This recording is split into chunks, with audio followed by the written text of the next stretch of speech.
Ms. Rivera, I'm trying to figure out this parallelogram problem, and it feels like it should be straightforward, but I'm a bit stumped. It says, in parallelogram ABCD, opposite sides are congruent. If AB equals 3x minus 5 and CD equals 2x plus 8, find x and AB. I know opposite sides are congruent, but I'm not sure how to use that information to find x and then AB. This problem looks like a simple algebra setup, but the real key is connecting the geometric properties of a parallelogram to that algebraic expression. Let's break it down. We're given a parallelogram ABCD and expressions for two of its sides. AB equals 3x minus 5 and CD equals 2x plus 8. Our goal is to find the value of x and then the length of side AB. You've already pointed out the crucial piece of information, Cody. Opposite sides of a parallelogram are congruent. How might you use that fact with the given expressions for AB and CD? Okay, so if AB and CD are opposite sides and they're congruent, does that mean I should subtract them from each other? So maybe the quantity 3x minus 5 minus the quantity 2x plus 8. I'm trying to think how that gets me to x because I remember we did something like that to find differences sometimes. That's a good thought to consider the relationship between the two expressions, Cody. When we say two sides are congruent, it means they have the exact same measure or length. So if A, B, and CD are congruent, what mathematical operation would show that they are exactly equal to each other?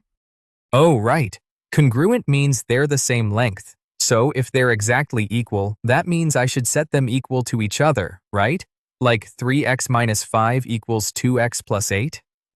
That's it, Cody. You've made the connection. Congruent sides mean their lengths are equal, so setting their expressions equal to each other, 3x minus 5 equals 2x plus 8, is exactly the right move. This is the piece that unlocks everything. Once you correctly set up the equation, the rest is algebra. Now that you have this equation, what's your next step to solve for x? Okay, so I need to get all the x's on one side and the numbers on the other. I'll subtract 2x from both sides, which leaves me with x minus 5 equals 8. Then I'll add 5 to both sides, so I think x equals 8 minus 5, which is 3. So x equals 3. You're absolutely right about the first part, Cody. Subtracting 2x from both sides to get x minus 5 equals 8 is perfect. However, let's recheck that last step. When you add 5 to both sides of x minus 5 equals 8, what do you get? Remember, you're adding 5 to the 8. Oh, you're right. I subtracted instead of adding there. So, if I add 5 to both sides of x minus 5 equals 8, it should be x equals 8 plus 5. So, x would be 13. I always get those signs mixed up sometimes.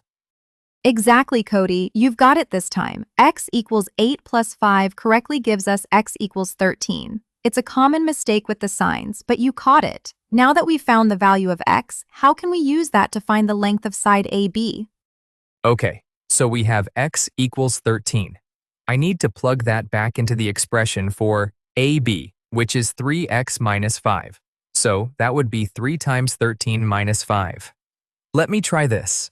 3 times 13 is 36, and then 36 minus 5 is 31. So I got AB equals 31. You've absolutely got the right approach, Cody. Substituting x equals 13 into the expression AB equals 3x minus 5 is exactly what we need to do. Let's just double-check that multiplication. What is 3 times 13? Reevaluate that first, and then subtract 5. Oh, my multiplication was off. 3 times 13 is actually 39. So then, 39 minus 5 would be 34. So AB equals 34. That's exactly right, Cody. 3 times 13 is 39, and then 39 minus 5 equals 34. So AB equals 34 units. Congratulations, you've solved the problem. To summarize, we used the property that opposite sides of a parallelogram are congruent to set up the equation 3x minus 5 equals 2x plus 8, which we solved to find x equals 13. Then we substituted that value of x back into the expression for AB to find its length, 34 units. Thanks so much, Ms. Rivera. I feel a lot better about this now. I guess the big thing was remembering that congruent means equal, and then being really careful with the adding and multiplying in the algebra. It's easy to rush through those small steps.